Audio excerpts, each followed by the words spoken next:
You ask Tiger to solve. This deals with linear equations with one unknown. The final result is x equals 1. Let's solve it step by step. Simplify the expression. Expand the parentheses.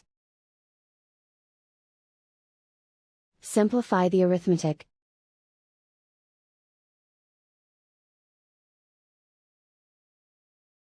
Group all x terms on the left side of the equation. Add 2x to both sides. Group like terms. Simplify the arithmetic. Group like terms. Simplify the arithmetic. Group all constants on the right side of the equation. Subtract 28 from both sides. Simplify the arithmetic.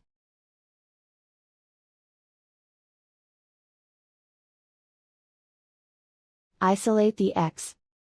Divide both sides by 6. Simplify the fraction.